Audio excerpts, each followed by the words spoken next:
रविवार शाम को जम्मू कश्मीर के सांबा, राजौरी और पुंछ में 5 ड्रोन देखे गए। ये ड्रोन पाकिस्तान से लगी सीमा और LOC के पास नजर आए। रिपोर्ट्स के मुताबिक राजौरी के नौशेरा सेक्टर में जवानों ने शाम 6:35 पर ड्रोन देखा। इसके बाद मीडियम और लाइट मशीन गन से काउंटर फायरिंग की गई। इसी समय राजौरी के खब्बर गाँव में भी एक और ड्रोन नजर आया था। वहीं सांबा के रामगढ़ सेक्टर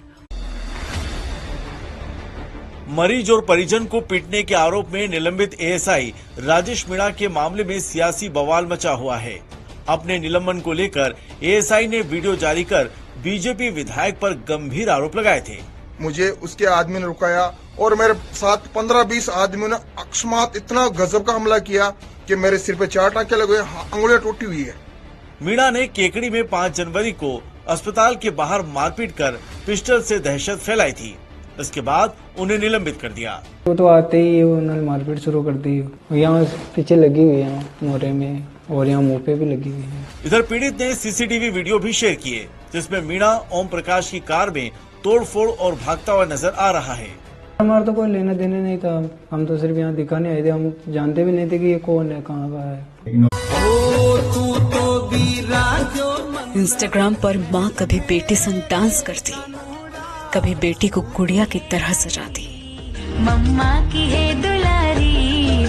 लेकिन उसी माँ के हाथों से उसी प्यार की गर्दन पर टेंट गाड़ने वाला नुकीला किल उतर गया।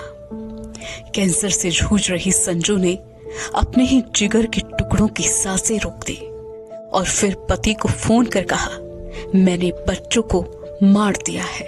सुबह इतना मिली कि एक मैं गर्व से कहता हूँ, इन्होंने अपनी ताकत से दिखा के और अभी गोसा के अंदर एकता का परिचय दिया है।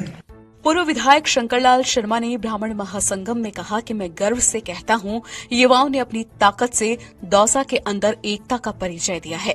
उन्होंने दौसा उपचुनाव में बीजेपी की हार को लेकर ये बात कही। इन भैया ये समय कब तक रहेगा? ईरानी संसद के अध्यक्ष मोहम्मद बाकर कालिबाफ ने अमेरिका को चेतावनी देते हुए कहा कि अगर ईरान पर हमला किया तो वह अमेरिकी सैनिकों और इजराइल को निशाना बनाएगा। यह बयान संसद के लाइव सत्र के दौरान दिया गया, जहां सांसद डेथ टू अमेरिका के नारे लगा रहे थे।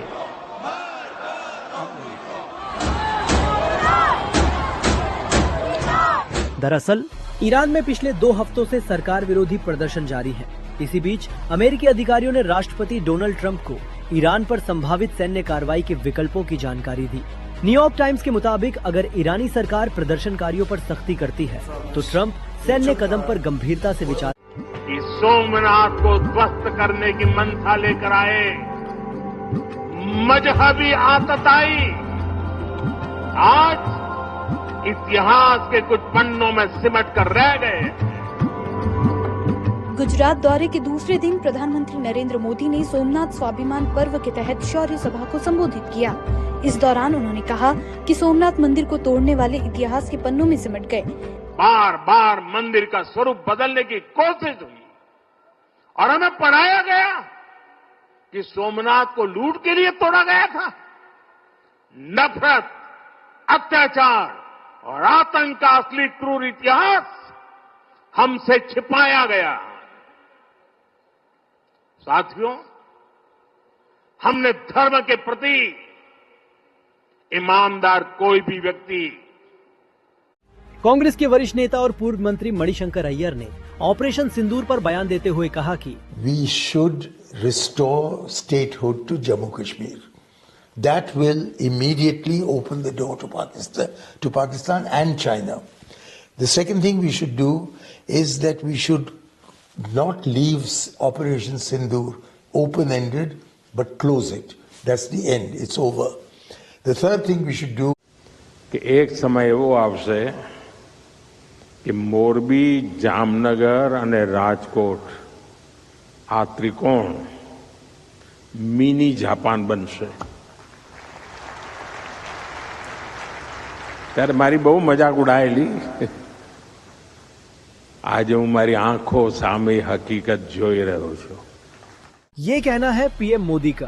पीएम ने मारवाड़ी यूनिवर्सिटी में वाइब्रेंट गुजरात के सौराष्ट्र रीजनल का उद्घाटन किया और कहा, समय बदलता ग्रीनलैंड को लेकर अमेरिका और डेनमार्क के बीच तनाव बढ़ गया है। अमेरिकी राष्ट्रपति डोनाल्ड ट्रंप ग्रीनलैंड पर कंट्रोल की बात कर रहे हैं। रिपोर्ट्स के मुताबिक अमेरिका हर ग्रीनलैंड निवासी को अपने साथ जोड़ने पर 90 लाख रुपए देने पर सोच रहा है। ग्रीनलैंड डेनमार्क के अधीन आता है, जहां करीब 57,000 लोग रहते हैं। लेकिन ग्रीनलैंड में अलग सरकार है। अमेरिका के ऑफर के बाद डेनमार्क ने सख्त चेतावनी दी। डेनमार्क ने कहा